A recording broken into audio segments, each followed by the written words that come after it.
Hello aspirants. बहुत सारे student लोग के मन में डाउट रहता है कि सर मेरा एज क्या होगा जब हम एडमिशन लेने के टाइम पे आएंगे तब। क्योंकि देखिए, जो भी कंपनी स्पॉन्सरशिप फॉर्म निकालता है, आईएमयू फॉर्म निकालता है, कॉलेज फॉर्म निकालता है, जैसे कि एग्जांपल ले कि अभी सी स्पैन का जो फॉर्म निकला हुआ है, वो बोलते हैं कि जब कोर्स स्टार्ट होगा 1 अगस्त से, तो 1 अगस्त से पहले पहले आपका 21 साल से उम्र ज़्यादा नहीं होना चाहिए, लेस देन 21 ईयर्स होना चाहिए। तो वो कैसे कैलकुलेट करेंगे? आप आज तक का तो डेट कैलकुलेट कर सकते हैं इजीली, या फिर आपका डेट ऑफ बर्थ मान लीजिए 5 अक्टूबर है, तो 5 अक्टूबर से 5 अक्टूबर आप इजीली कैलकुलेट कर सकते हैं। लेकिन 1 अगस्त को जब कोर्स चालू होता है, तब आपका क्या एज होगा वो कैसे डिसाइड करेंगे? तो इसके लिए हमने एक कैलकुलेटर बनाया है, मर्चेंट नेवी एज कैलकुलेटर, जो कि आपको बताएगा आप जिस दिन का चाहते हैं। अगर आप फरवरी बैच के लिए जा रहे हैं, तो फरवरी बैच मान लीजिए बोल रहा है कि 1 फरवरी को आपका एज 19 साल होना चाहिए। अगर एमएससी बोल रहा है कि 1 जुलाई को आपका एज 22 साल से ऊपर नहीं होना चाहिए, एग्जाम्पल ले रहा हूं मैं। तो फिर आप कैसे कैलकुलेट करेंगे? तो ये प्रॉब्लम सॉल्वर है आपका एज कैलकुलेटर। आपको कुछ नहीं करना है, वन ओशन एकेडमी की वेबसाइट में जाना है और ये कैलकुलेटर आपको वहां पे मिल जाएगा। तो हम लोग देखते हैं फटाफट, मैं लिंक में भी डाल दे रहा हूँ, आप एक क्लिक करेंगे और आप एज कैलकुलेटर में जा सकते हैं। इस वीडियो को और इस लिंक को आप सेव करके रखें, आपको हर कदम पे ये हेल्प करेगा। तो मान लीजिए आप डेट ऑफ बर्थ लेते हैं, आपका डेट ऑफ बर्थ 5 अक्टूबर है, फॉर एग्जांपल 5 अक्टूबर है, 2025 है, एक एग्जांपल लेते हैं, ठीक है। तो आपको डिफॉल्ट में ये आज का डेट आ जाएगा, ठीक है। अगर आप कैलकुलेट करेंगे तो आज का डेट डिफॉल्ट में रहेगा, इसको आप चेंज कर ले कब तक का डेट चाहते हैं। फॉर एग्जांपल आप फरवरी के लिए जा रहे हैं, तो 1/2/2026 ये डालिए, कैलकुलेट करिए एज।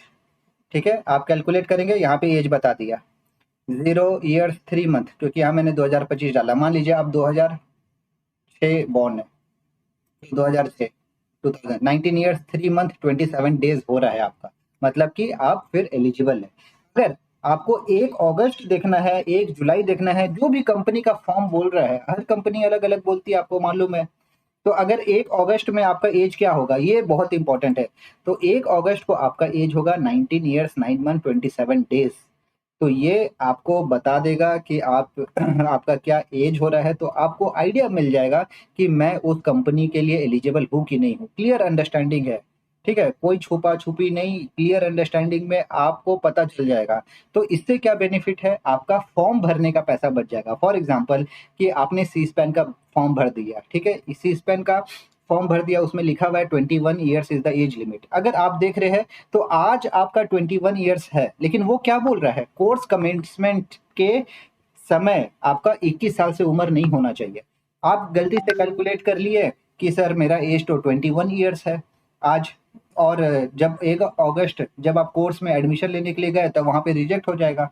ठीक है, रिजेक्ट हो जाएगा, बोलेगा कि आपका तो 21 साल से ज्यादा उम्र हो गया, क्योंकि आपने पहले कैलकुलेशन किया ही नहीं। तो उससे दो नुकसान है, एक, आपका फॉर्म का पैसा चला जाएगा, दूसरा, उस कॉलेज में आपको एडमिशन नहीं मिलेगा, आपका समय बर्बाद हो जाएगा। आप उस कॉलेज के भरोसे बैठे हुए थे कि इस कॉलेज में मेरा एडमिशन होगा। बहुत सारे स्टूडेंट का ऐसा हुआ है, एज उन्होंने अच्छे से कैलकुलेट नहीं किया, फॉर्म निकल गया, एग्जाम दे दिया, सब कुछ क्लियर हो गया, एडमिशन लेने के लिए गए तो रिजेक्ट हो गए। आपका एज तो ज्यादा है, नहीं ले सकते एडमिशन। तो उसका समय पूरा साल बर्बाद हो गया। अब उसके भरोसे वो उस कंपनी में बैठा हुआ था, उस कंपनी में बैठा हुआ था, तो वो और कोई एग्जाम दिया नहीं। समझ रहे आप? तो उसका 6 महीना साल भर बर्बाद। तो प्रॉपर गाइडेंस नहीं होने की वजह से आपके साथ में भी ऐसा हो सकता है, इसलिए हमने ये मर्चेंट नेवी एज कैलकुलेटर बनाया है। आप अभी के अभी डिस्क्रिप्शन में लिंक है, उसमें लिंक में क्लिक करिए और चेक करिए। अगर आप फरवरी बैच के लिए जा रहे हैं, तो फरवरी का जब उनका क्राइटेरिया है वहां चेक करिए, फरवरी का डेट डाल के 1 फरवरी 2026। अगर अगस्त बैच के लिए जा रहे हैं, तो 1 अगस्त 2026 डाल के देखिए आपका एज क्या होगा। उस एज के हिसाब से आप कैलकुलेट करिए कि आप कौन कौन से कंपनी के लिए एलिजिबल है। डीएनएस का फॉर्म सारी कंपनीज के लिए निकलने वाला है 2 महीना बाद। फरवरी से, फरवरी एंड या मार्च फर्स्ट वीक से फॉर्म निकलना चालू हो जाएगा। सब सही जानकारी पहले रहेगी तो आप अपना समय बचाएंगे।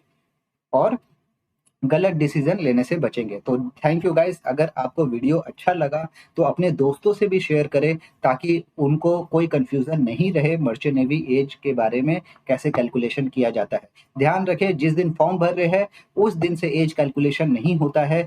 जब आप कॉलेज में एडमिशन लेंगे, जिस दिन से आपका कोर्स चालू होगा कॉलेज में, उस दिन से आपका एज काउंटिंग होना चाहिए। Thank you.